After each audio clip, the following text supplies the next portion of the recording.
Okay, we're back, and creepy music for creepy times. Gerald Celente is here with us once a month. Gerald, of course, the master of trends, the man who really can add one and one and see where we're going. His extraordinary webpage, I hope you'll click on and go to, the Trends Research Institute, is right up there at the top of my homepage in guests.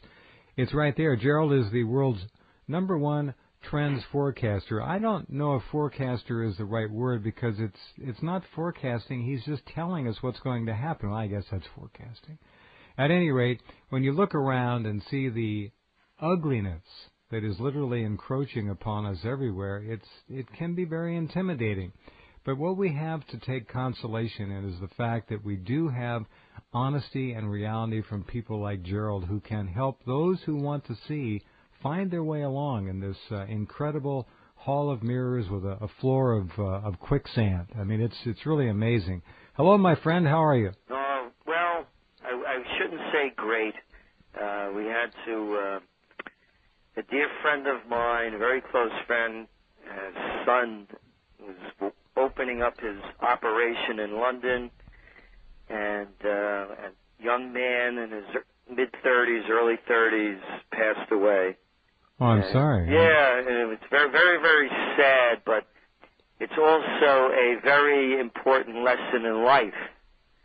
And these people have everything. A great guy, well-respected, internationally known, and now there's such an empty part in their hearts and the whole family, and the mother is just devastated beyond anything.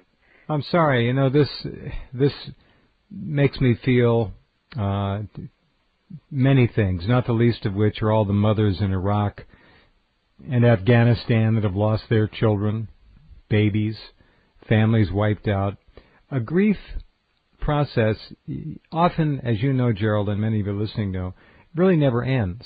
They talk about getting over it. No, you don't get over it. It doesn't happen. That's baloney. Every day now, the mother, when I looked at the mother, and everyone remembers this fellow, and everyone that ever knew him, the first word that comes out is sweet.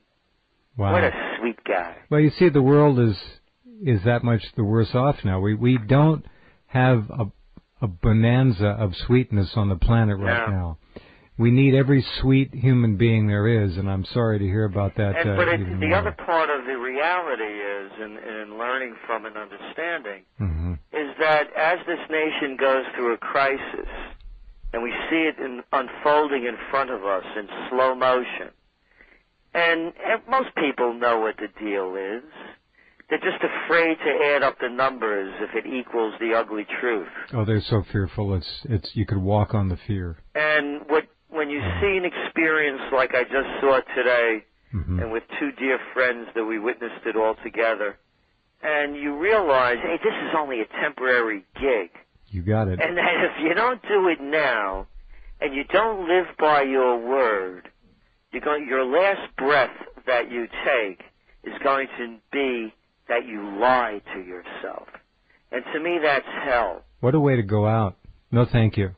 And so as we face these critical times, that people really must understand that their only shot in life to change things for the better is to feel their heart and move forward in the direction they believe they should go. Because too many people are lying to themselves. There's no happy endings here.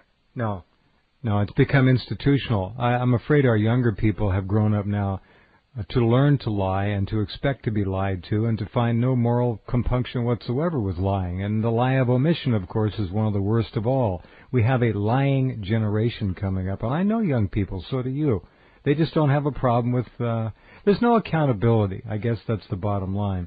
But back to your loss today, I'm reminded of the scarcity of kind people, of sweet people, of good people. Now, a lot of you are saying, no, that's not true. Americans are good people.